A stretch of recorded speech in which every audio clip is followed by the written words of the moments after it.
முதல் 60% வரை ஆடி தள்ளுபடியுடன் super Saravana stores, Chennai, Madurai, Kovai. ஆச்சி மசாலா எந்த சமையலும் ருசி தேடும் ரகசியம் ₹20.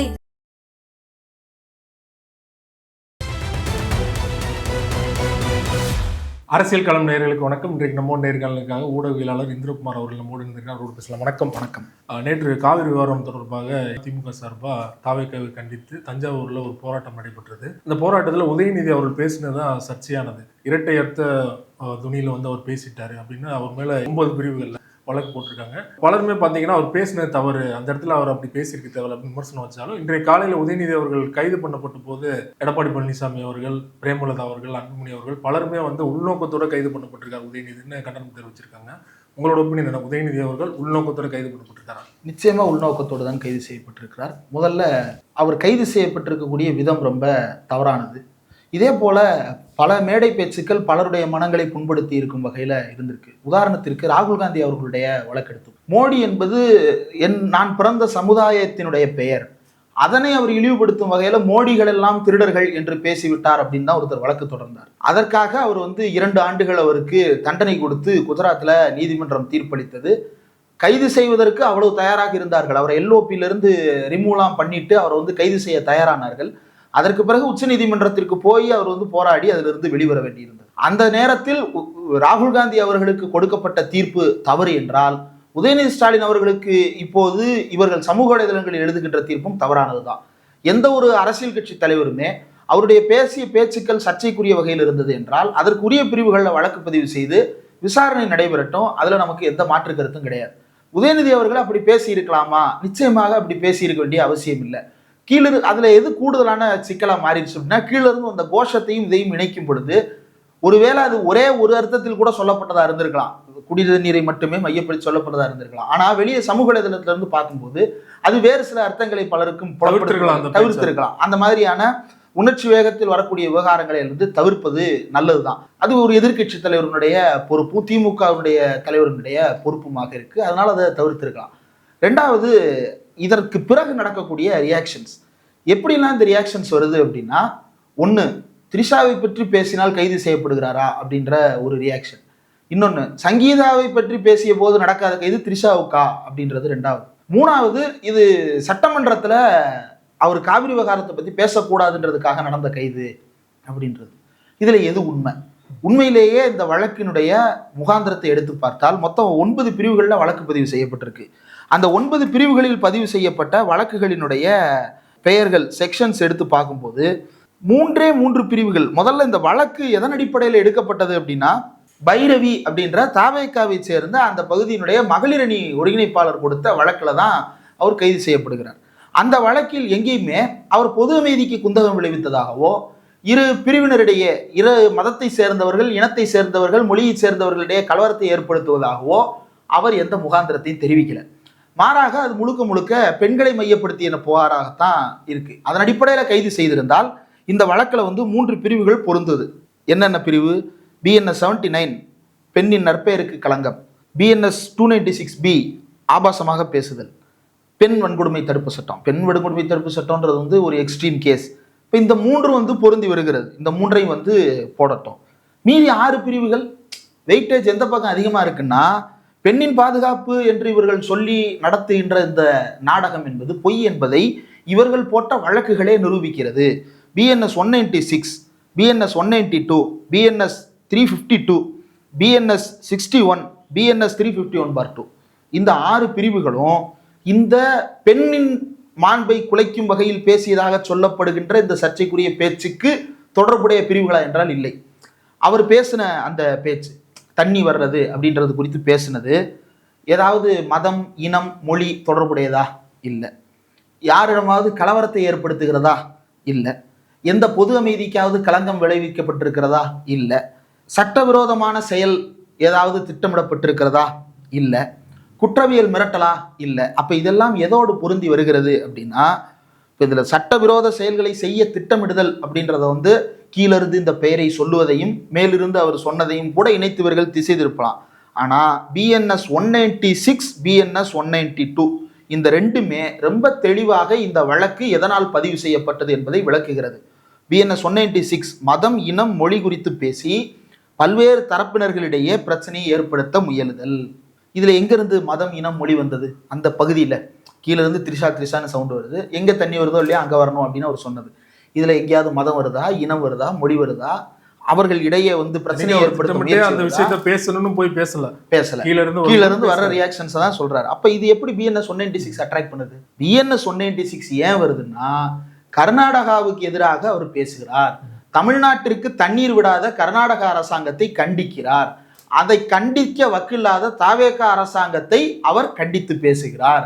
இதையெல்லாம் பேசிய காரணத்தால் இது மதத்திற்கு எதிராக, இனத்திற்கு எதிராக, மொழிக்கு எதிராக என்று இவர்கள் சித்தரிக்கிறார்கள். ஆக இந்த கைது என்பது முழுக்க முழுக்க அவர் காவிரி விவகாரத்தில் தமிழ்நாட்டின் உரிமைகளை கேட்டு பேசிய பேச்சுக்காக போடப்பட்ட வழக்கு தானே தவிர, அப்ப எதற்காக இதை பற்றி பேசுகிறார், இதை பற்றிய வழக்கு வருது அப்படின்னா, ஒன்று அவர் தவிர்த்து இருந்திருக்கணும். ரெண்டாவது என்ன ஆகுது அப்படின்னா, அதன் விளைவாக இவர்கள் அதை ஒரு காரணமாக பயன்படுத்தி கொள்ளுகிறார்கள். இது என்னன்னா, பலரையும் அமைதியாக்குகின்ற வேலை. ஒரு உதாரணம் சொல்றேனே, பலரும் கூட இதை எக்ஸ்ட்ரீமா நினைக்கலாம், நினைச்சாலும் எனக்கு பிரச்சனை இல்லை, என்னடா இது முட்டு கொடுக்குறானா அப்படின்னு கூட நினைக்கலாம். எனக்கு அதை பற்றி கவலை இல்லை. ஏனென்றால் நாளை யாருக்கு வேண்டுமானாலும் இது நடக்கும், அப்போது இதே போலத்தான் என்னுடைய கருத்துக்கள் வெளிப்படும். இது எந்த கட்சி தலைவருக்கு நிகழ்ந்திருந்தாலும் அது கண்டிக்கத்தக்கது தான். ஏன்னா திருப்பரங்குன்றத்துல நம்ம எல்லாருக்கும் தெரியும், திருப்பரங்குன்றத்துல ஒரு பிரச்சனையை பாஜக இந்து முன்னணி நிர்வாகிகள் முன்னெடுக்கிறாங்க. சம்பந்தம் இல்லாத ஒரு இடத்துல தர்காவுக்கு பக்கத்துல தீபம் ஏற்றணும்னு சொல்றாங்க. இது போய்கிட்டு இருக்கும் போதே மலைக்கு போன அந்த MP நவாஸ்கனி அவர்கள் அங்க உட்காந்து சாப்பிடுறாரு. அவர் என்னன்னாலும் சாப்பிடலாம், அது அவருடைய விருப்பம். மலைக்கு மேலேயே ஆடு வெட்டி திங்க உரிமை இருக்கும் போது மலையின் அடிவாரத்தில் அவருடைய தர்காவுக்கு போகின்ற வழியில் உட்கார்ந்து சாப்பிடுவதற்கு உரிமை இருக்கு. ஆனா பொது சமூகம் எந்த இடத்துல மௌனித்தது அப்படின்னா, இருந்தாலும் அவர் பிரியாணி சாப்பிட்றது தவிர்த்து, பீஃப் பிரியாணி சாப்பிட்டாருன்னு சொன்னோடனே பீஃப் பிரியாணியை தவிர்த்து இருக்கலாம், இருந்தாலும் பிரியாணியை தவிர்த்து இருக்கலாமே அப்படின்னு பொது சமூகம் மௌனிக்கப்பட்டது, மௌனமாக்கப்பட்டது. அந்த இடத்துல யாராலையும் பொது சமூகத்தால பிரியாணி சாப்பிட்டாரு, இது எப்படி டிஃபெண்ட் பண்றது, சாப்பிட்டுருக்க கூடாது தானே அப்படின்ற ஒரு பேச்சு. கிட்டத்தட்ட அதே தான். எப்படி அவர் இப்படி பேசியிருக்க கூடாதுல, ஆமா பேசியிருக்க கூடாது, அவர் சாப்பிட்டுருக்க கூடாது அப்படின்றதப்ப சரியா? ரெண்டையும் நான் ஒப்பிடல, ரெண்டு வேற வேற கான்டெக்ட். ஆனா மௌனமாக்குதல் இதுல காமன். இது யாருடைய பேட்டர்ன் அப்படின்னா, இந்து முன்னணி மற்றும் பாஜக RSS பேட்டர்ன். எதிரில் இருப்பவர்களை மௌனமாக்குவது. உதாரணத்திற்கு மோடியை பற்றி யாராவது விமர்சிச்சுட்டாங்க அப்படின்னா, மோடி உடனே எந்த கார்டை கையில் எடுப்பார் அப்படின்னா, ஒரு பிற்படுத்தப்பட்ட சமுதாயத்தின் பிரதிநிதியாகிய என்னை, ஒரு ஏழை தாயின் மகனாகிய என்னைன்னு தன்னுடைய வர்க்கத்தையும் தன்னுடைய சாதியையும் கார்டை, விக்டிம் கார்டை எடுத்துப்பார். அப்ப என்ன ஆகும், ஒரு ஓபிசிக்கள் ஐயோ என்ன ஆகுது, அப்ப ஒரு ஓபிசி போலயே நம்ம பேசக்கூடாது போலயே அப்படின்னு ஒரு சைலண்ட் ஆயிடலாம். இந்த சைலன்ஸை உருவாக்குவதற்காகத்தான் பெண் குறித்து அவர் அவதூறாக பேசிவிட்டார் என்றது முன்னிறுத்தப்படுகிறது.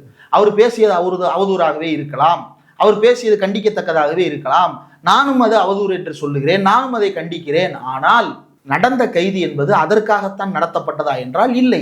இப்போது கொந்தளிக்கின்ற மற்ற கட்சியை சேர்ந்த எல்லோருக்கும் நன்றாக தெரியும், கண்டிப்பாக உதயநிதி ஸ்டாலினை இவர்கள் எப்படியாவது கைது செய்வார்கள் என்று.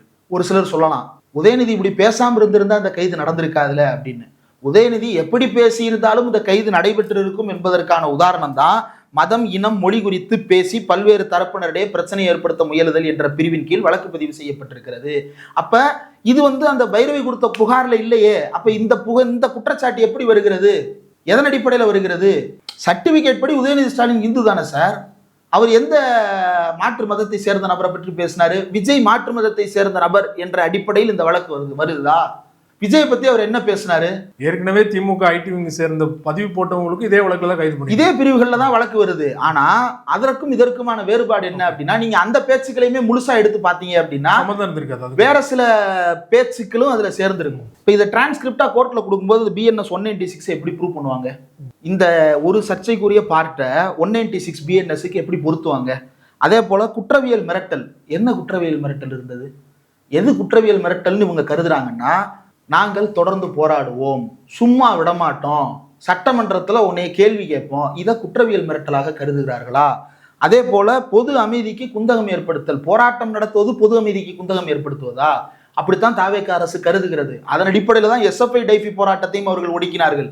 அதுக்கு இதே காரணத்தை ராஜ்மோகன் பிரஸ் மீட்லேயே சொன்னாரு, ரோடு போராடுவதற்கான இடம் அல்ல, அப்போ உங்க வீட்டை திறந்து விடுங்க, உங்க அப்பார்ட்மெண்ட்டை ஓப்பன் பண்ணி விடுங்க, அங்க உட்காந்து போராட்டம் பண்ணுவோம், பனையூர் பங்களா ஓப்பன் பண்ணுங்க, அங்க உட்காந்து போராட்டம் பண்ணுவோம். பாலநிலம் திறந்தாங்கல்ல, இப்போ மதிமுகவினுடைய தாயகம் திறந்துருக்கிறாங்கல்ல, அங்க உட்காந்து போராட்டம் நடக்குதுல. தமிழக வாழ்வுரிமை கட்சி வேல்முருகன் கட்சி ஆபீஸ் திறந்து விட்டுருக்காருல, 4 பேர் சாகிற வரைக்கும் உண்ணாவிரதம் உட்காந்து இருக்காங்கல்ல. அந்த மாதிரி உங்க ஆபீஸ் திறந்து உள்ள வந்து உட்காந்து போராட்டம் பண்றோம். எங்க உட்காந்து போராட்டம் பண்றது? அவங்க ஏன் தாவேக ஆபீஸ், தமிழக வாழ்வுரிமை கட்சி ஆபீஸ்ல உட்கார்ந்து இருக்கிறாங்கன்னா, பொது இடத்துல உண்ணாவிரதம் இருப்பதற்கு இந்த அரசு அனுமதிக்கல. அதனாலதான் அவங்க அங்க போய் உட்கார்ந்து இருக்கிறாங்க. அப்போ இந்த அரசு போராட்டம் ஆர்ப்பாட்டம் என்று வந்தாலே அதை ஒடுக்க பார்க்கிறது என்பது முதல் நிலை. அது குறித்து யாராவது கண்டித்து பேசினால் அவர்களை கைது செய்வது என்பது 2ஆம் நிலை. 3ஆவதாக அதில் ஏதாவது ஒரு சர்ச்சைக்குரிய பகுதியை மட்டும் முன்னிறுத்தி இதன் காரணமாகத்தான் கைது, யாராவது பேசினா நீ பெண்ணுக்கு எதிரானவன் நான் சொல்லிடுவேன் அப்படின்ற மாதிரியான ஒரு மிரட்டல் துணியை இதில் வெளிப்படுத்துவது. எனக்கு ரொம்ப ஆச்சரியமா இருந்தது என்ன அப்படின்னா, எடப்பாடி பழனிசாமி இதை கண்டிச்சது.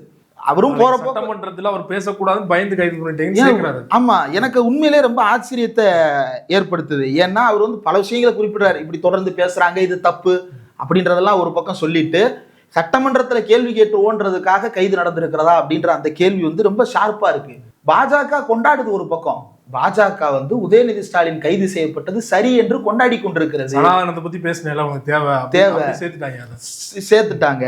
ஆனா அதிமுக கண்டித்து கொண்டிருக்கிறது. இது ஒரு நல்ல அரசியல் பண்பாக நான் பார்க்கிறேன். அதே போல சண்முகம் தோழர் அவர் வந்து இன்று காலை அந்த கண்டன அறிக்கையை வெளியிடுகிறார். அது இன்று காலை வெளியிட்டிருக்க வேண்டிய அவசியம் இல்லை. அது கைது நடந்த நேரத்தில் அவர் கைதுக்கு எதிரான மனநிலை கொண்டவர் தான், அதெல்லாம் நான் மறுக்கல. ஆனா அதை இவர்கள் எப்படி பயன்படுத்தி கொள்ளுகிறார்கள் என்றால், சண்முகமே கண்டிச்சிட்டார், நீ வாய மூடு என்பதாகத்தான் இருக்கிறது. அவன் வாய மூடுறது இருக்கட்டும், நீ நடத்தின கைது என்பது இதற்காக மட்டும்தானே, இதற்கு எது கைது செய்யணும்? அவர் எல்ஓபி தானே, நாளைக்கு அசம்பிளியில வச்சு கேளுங்க, இப்படி பேசுனீங்கல்ல விளக்கம் சொல்லுங்க அப்படின்னு எழுந்து நின்று எதிர்கட்சி தலைவரை கன்ஃபரண்ட் பண்ணுங்க. அது ஜனநாயகம். அவர் உங்களை கன்ஃபரண்ட் பண்ணார்ல, நீங்க சொன்னீங்க பார்ட்டி ஃபண்டு நீங்க எந்த பார்ட்டி எந்த ஃபண்டு எப்ப எப்படி யார்கிட்ட வாங்கினாங்க ஆதாரம் இருக்கா அப்படின்னு அவர் கேட்டதுக்கு சம்மந்தம் இல்லாமல் பேச ஆரம்பிச்சாங்க. அதுக்கப்புறம் தான் அவர் வெளிநடப்பு பண்றாரு. உங்களை கன்ஃபரண்ட் பண்ணி அவர் பேசுறாருல, நீங்க அசம்பிளியில் அவரை கன்ஃபரண்ட் பண்ணுங்க. மாண்புமிகு எதிர்கட்சி தலைவர் இப்படி ஒரு கருத்தை நேற்றைய கூட்டத்தில் பேசி இருக்கிறாரே, இது சரியா? பேசுங்க. ராமதாஸ் ஜெயலலிதாவை ஆதரிக்கல, ஜெயலலிதா கைதும் பண்ணாங்க. ஆனா ஜெயலலிதா அதை வந்து நான் சட்டமன்றத்திலே அது விவாதமாக்கப்பட்டது. ராமதாசனுடைய பேச்சு என்பது சட்டமன்றத்திலே நிச்சயமா இதுவும் விவாதமாக்கப்பட போகுது. நாளைக்கு இதை வச்சுதான் டிபேட் நடக்க போகுது. எனக்கு தெரிஞ்சு பட்ஜெட்டே தாக்கல் ஆகுமா அப்படின்றது தெரியல. திமுகவினர் கடும் அமளியில் ஈடுபடுவாங்க.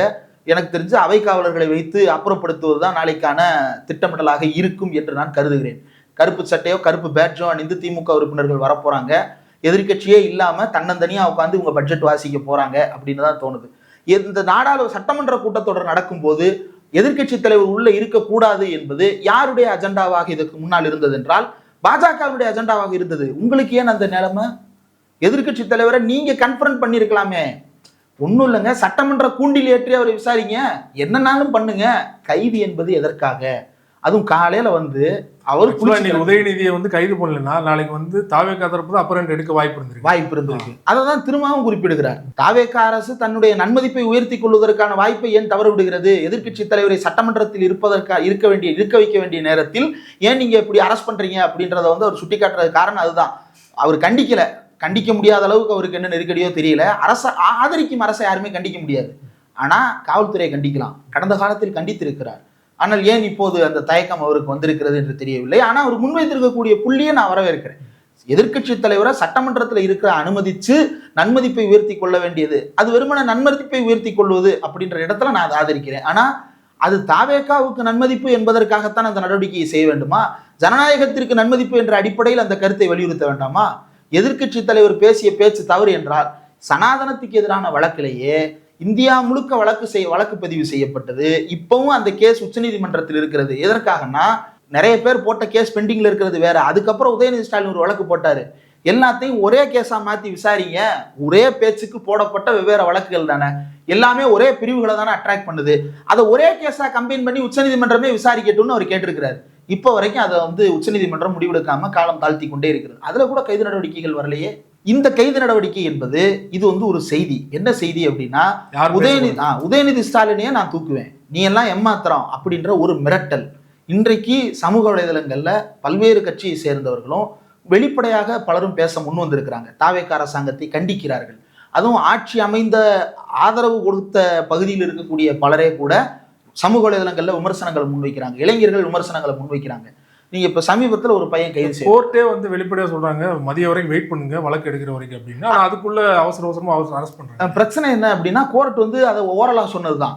ஓரலா அவர் என்ன சொல்லியிருக்காரு, ஆமா அது வந்து ஓரலா அவர் என்ன சொல்லியிருக்கிறாரு அப்படின்னா why can't you wait until I hear அப்படின்னு அவர் சொல்லியிருப்பாரு, அல்லது wait until I take up the case அப்படின்னு சொல்லி அவர் சொல்லியிருப்பாரு. அது வந்து ஓரல் ஸ்டாண்டிங் தான், அது வந்து ஆணை கிடையாது அல்லது டைரக்ஷன் கிடையாது, அது அப்சர்வேஷன் மட்டும்தான். அதனால அது லீகலா ஸ்டாண்ட் ஆகாது அப்படின்றதுனால தான் இந்த அரெஸ்ட் நடக்குது.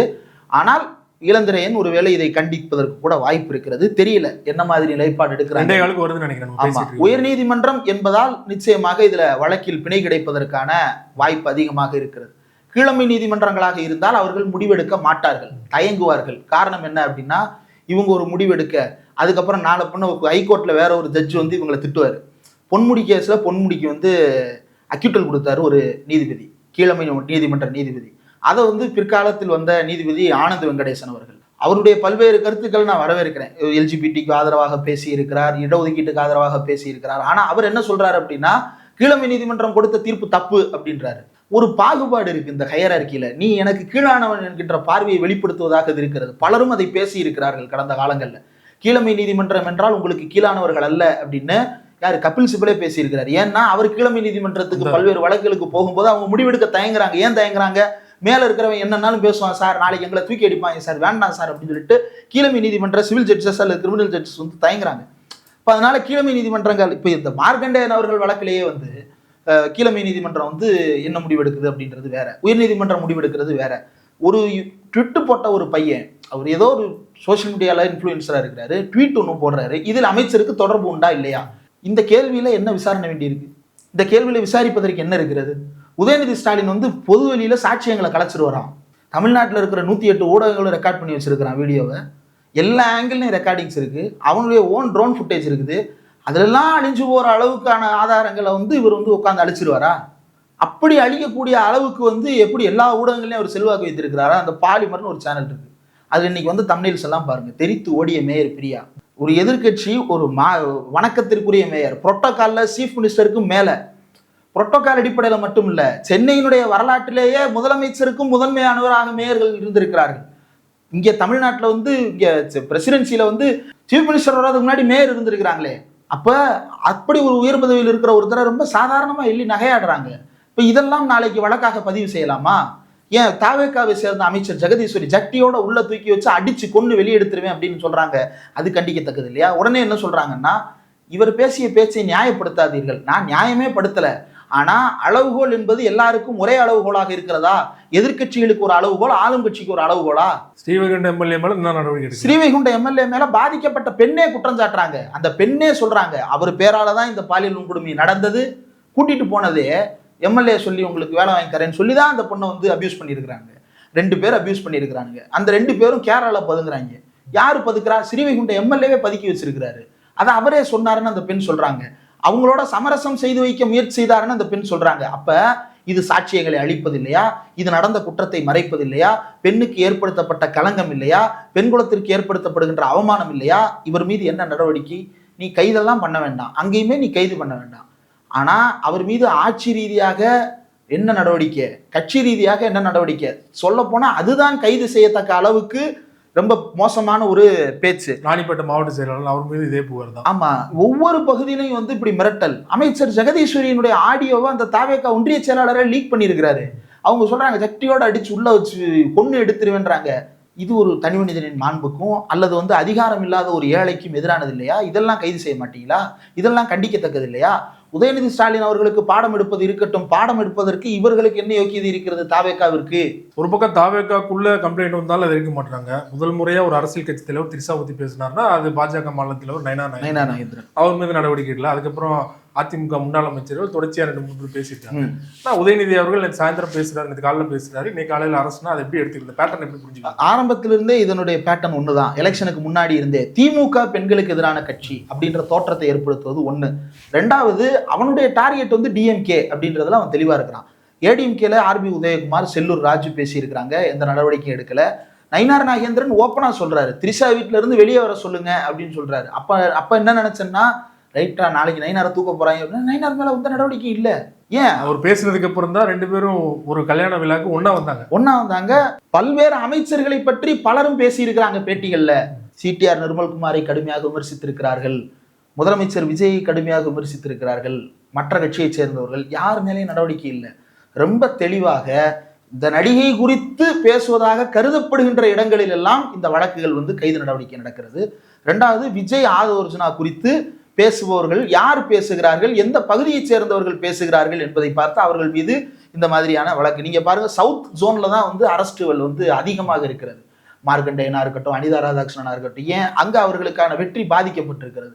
அதனால திமுக காரனா அங்க டிஸ்கிரெடிட் பண்ணி எப்படியாவது அவங்கள வந்து மக்கள் மத்தியிலிருந்து அந்நியப்படுத்திட்டு நம்ம இடைத்தேர்தல் வர வச்சோ அல்லது மீண்டும் ஒரு தேர்தல் வர வச்சோ நம்ம ஜெயிச்சிடலாம். அதுதான் அனிதா ராதாகிருஷ்ணன் குற்றச்சாட்டு வந்து மெய்ப்பிக்கப்படுகிறது, எங்களை வந்து பேரம் பேச முயற்சி செய்தார்கள் அப்படின்னு. அப்போ இப்படி வந்து காவல்துறையை ஒரு எக்ஸசிவாக பயன்படுத்தி கொண்டிருக்கின்ற ஒரு அரசாங்கத்தை தமிழ்நாடு கடந்த 5 ஆண்டுகளாக அப்படி பார்க்கல.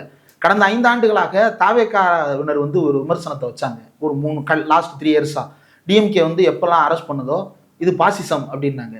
அப்போ வந்து நான் டிபேட்ஸ்லேயே சொல்லியிருக்கேன், இதை பாசிசம்னு சொல்லாதீங்க, இது அத்துமீறல், அராஜகம், எதேச்சதிகாரம், போலீஸ் எக்ஸஸ், போலீஸ் புருட்டாலிட்டி, என்ன வேணாலும் சொல்லுங்க, மனிதநேயத்திற்கு எதிரானது, ஆனால் இது பாசிசம் கிடையாது அப்படின்னு நான் சொன்னபோது இதாங்க பாசிசம் அப்படின்னாங்க. அப்போ இப்போ நடக்கிறது என்ன? எந்த கேள்விக்கும் பதில் இல்லாமல், எந்த விதமான கேள்விக்கும் பொறுப்பெடுத்துக் கொள்ளாமல், எந்த விதமான நடவடிக்கைகளுக்கும் நடத்தைகளுக்கும் பொறுப்பில்லாமல் நடந்து கொண்டிருப்பதற்கு பெயர் என்ன? அந்த வார்த்தை ஏன் தமிழ்நாட்டில் வழக்கொழிந்து போனது? திடீர்னு வழக்கொழிஞ்சு போச்சு. மே 5ஆம் தேதி வரைக்கும் அந்த வார்த்தை வந்து பொருத்தப்பாட்டோடு இருந்தது. மே 5ஆம் தேதியிலிருந்து திடீர்னு அந்த வார்த்தை தமிழ்நாட்டு அரசியலில் இருந்து மறைந்தே போய்விட்டது. எப்படி அது மறைந்து போனது? அப்போ தமிழ்நாட்டினுடைய எதிர்க்கட்சி தலைவரை கைது செய்வது, எதையுமே யாருமே எப்படியுமே பேசக்கூடாது, எல்லாருக்குள்ளேயும் ஒரு பயத்தை விளைவிக்க வேண்டும் என்பதற்காகவே இந்த கைது நடவடிக்கை மேற்கொள்ளப்பட்டிருக்கிறது. 2வது, நாளைக்கு சட்டமன்றத்தில் சட்டையை பிடிச்சி கேள்வி கேட்டுருவாங்கன்றதுக்கு பயந்துகிட்டு இந்த கைது நடவடிக்கை மேற்கொள்ளப்பட்டிருக்கிறது. இந்த விஷயத்துல எடப்பாடி பழனிசாமியினுடைய அறிக்கை வந்து ரொம்ப ஷார்ப்பாகவும் கிரிட்டிக்கலாகவும் இருக்கிறத நான் பார்க்குறேன். 2 விஷயங்கள் எனக்கு ரொம்ப ஆச்சரியத்தை ஏற்படுத்தியது. 1, பிரேமலதா விஜயகாந்தனுடைய பேச்சு. ஆமா, கண்டிக்கத்தக்கது. ஹரிஹரன் வந்து சும்மா விடல. தந்தி டிவில தேர்தலுக்கு முன்னாடி அவங்களை கூட்டணியில சேர்த்த உடனே இவங்கெல்லாம் அது கூட்டணியில சேர்த்தீங்க, ஒரு வேஸ்ட் லேக்கேஜ் அப்படிலாம் சொன்னாங்க, கேட்டாங்க. ஒவ்வொரு விஷயமே அவங்க தான் முதலாள குரல் கொடுக்குறாங்க. அதே போல சரியாவும் பேசுறாங்க. எனக்கு ரொம்ப ஆச்சரியமா இருக்கு. உண்மையிலேயே பிரேமலதா வந்து எனக்கு ரொம்ப ஆச்சரியத்தை தருகிறார். எலெக்ஷனுக்கு முன்னாடி, அந்த ஜனவரி மாசத்துக்கு முன்னாடி அவங்க ஒரு மீட்டிங்ல பேசும்போது எடப்பாடி பழனிசாமி துரோகம் பண்ணிட்டாரு, ராஜ்யசபா சீட்டு கொடுக்கல. பொதுவா பிரேமலதா என்ன பண்ணியிருக்கணும் அப்படின்னா மைக்கை பிடிச்சி கத்தியிருக்கணும், பண்ணல, நிதானமா பேசினாங்க. ரொம்ப ஆச்சரியமா இருந்தது. நான் அப்பயே சன் நியூஸ் டிபேட்ல சொன்னேன், எனக்கு உண்மையிலே ரொம்ப வியப்பா இருக்குங்க, பிரேமலதா ஏன் இவ்வளவு மென்மையாக பேசுறாரு, இவ்வளவு நிதானமாக பேசுறாரு, என்ன முடிவு அப்படின்னு கேட்டபோது கடுமையான வார்த்தைகள்லாம் பேசல. எதுவா இருந்தாலும் எங்களுடைய பொதுக்குழுல முடிவெடுப்போம்னாங்க. பொதுக்குழுல முடிவெடுப்பீங்களா? இந்த வார்த்தைகள்லாம் தேமுதிக காதுல இருந்து நான் கேட்டதே இல்லையே அப்படின்னு ரொம்ப ஆச்சரியமா இருந்தது. எலெக்ஷனுக்கு அப்புறம் அசம்பிளியில் அவங்க பாயிண்ட் அவுட் பண்ற விஷயங்கள், அந்த டம்ளர் கொண்டு வர்ற அந்த பியூன்ஸ், அவங்களுக்கு வந்து அது ரொம்ப தப்பா இருக்கு. எதுக்குங்க டம்ளர்ல எல்லாருக்கும் ஒரு பெட் பாட்டில் கொடுங்க, அல்லது ஓரமா ஒரு வாட்டர் கேனை வைங்க, எல்லாரும் போய் குடிச்சுக்குவோம். அவங்க இப்படியே குனிஞ்சுக்கிட்டே வந்து வச்சுட்டு போக, திருப்பி எடுத்துட்டு போக, இது எதுக்குங்க, நல்லா இல்லை, தப்பா இருக்கு அப்படின்னு அவங்க சொல்றாங்க. நான் ஒரே ஒரு தடவை அசம்பிளியினுடைய ப்ரொசீடிங்ஸை நேரில் போய் பார்க்கறதுக்கு பெர்மிஷன் ஆகிட்டு போய் உட்காந்துருக்கேன்.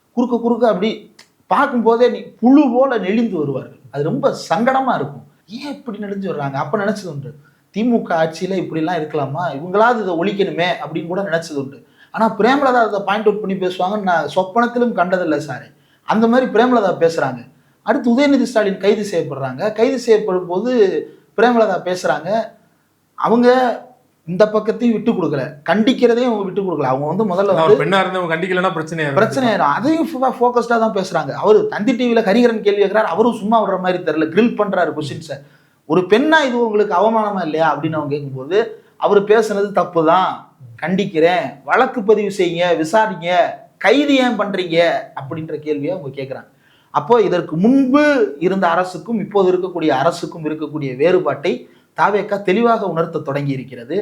இது முழுக்க ஒரு போலீஸ் ஸ்டேட்டாக மாற்றப்படுகிறது. அந்த போலீஸ் ஸ்டேட் வந்து ஹெட் ஆஃப் தி ஸ்டேட்டால கண்ட்ரோல் பண்ணப்படுகிறதா என்றால் அதில் எனக்கு சந்தேகம் இருக்கிறது. இந்த ஹெட் ஆஃப் தி ஸ்டேட்டா இருக்கக்கூடிய முதலமைச்சர் தான் இந்த போலீஸை இப்படி கண்ட்ரோல் பண்றாரா, ஆர்டர் அவர்கிட்ட இருந்தா வருதா அப்படிங்கிற சந்தேகம். ஆர்டர் அவர்கிட்ட இருந்தா வருதா, அல்லது வேறு யாராவது இதை இயக்குகிறார்களா, அல்லது காவல்துறைக்கு உள்ள இப்போ சாய்குமார்னு ஒரு சீஃப் செக்ரட்டரி தான் தமிழ்நாட்டினுடைய கேபினட் செக்ரட்டரி சீஃப் செக்ரட்டரியா இருக்கிறாரு.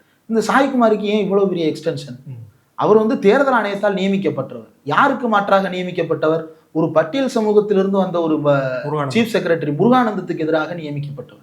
முருகானந்தம் ரிட்டையர் ஆகும்போது தமிழ்நாட்டை பொறுத்த வரைக்கும் சீஃப் செக்ரட்டரி யாரா இருந்தாலும் அவங்களுக்கு கண்ணியத்துக்குரிய வகையில அவங்கள வந்து ரிலீவ் பண்ணி அனுப்புவோம். அப்போ இறையன் ஐஏஎஸ்ஸா இருக்கட்டும், இதுக்கு முன்னாடி இருந்த பலருமா இருக்கட்டும், அப்படிதான் ரிலீவ் ஆகியிருக்கிறாங்க, ஈவன் கிரிஜா வைத்தியநாதன் உட்பட. ஆனா இங்க வந்து என்ன நடக்குது அப்படின்னா, இவர் வந்து தடாலடியாக மாற்றப்படுகிறார் சாய்குமார். ஒரு பட்டியல் சமூகத்தை சேர்ந்தவருக்கு மாற்றாக ஒரு ஃபார்வர்ட் கம்யூனிட்டியை சேர்ந்த ஒருத்தர் வந்து உட்கார வைக்கப்படுறாரு. அவருக்கு இந்த அரசு எக்ஸ்டென்ஷன் கொடுக்குது. சட்டசபையிலிருந்து வரக்கூடிய செய்திகள் இன்னும் அதிர்ச்சி அளிக்கிறது. அதிகாரிகளோடு அவர் பேசுவதில்லை. யார்? முதலமைச்சர் சீஃப் செக்ரட்டரியோட மட்டும்தான் பேசுறாரு அப்படின்னு. எலெக்ஷன் கமிஷனால் நியமிக்கப்பட்ட சீஃப் செக்ரட்டரி, அவருக்கு முதலமைச்சர் கொடுக்கின்ற எக்ஸ்டென்ஷன்ஸ், போலீஸினுடைய எக்ஸஸ், இது எல்லாத்துக்கும் கனெக்ஷன் இல்லாம இல்லை. இது எல்லாத்துக்கும் இடையில நிச்சயமாக தொடர்பு இருக்கிறது. தமிழ்நாட்டினுடைய அரசு இறையாண்மை மிக்க அரசாக இல்லை அப்படின்றத நான் உறுதியா இருக்கேன். உதயநிதி அவர்கள் கைது தொடர்பாக பல்வேறு விஷயங்கள் மிக்க நன்றி.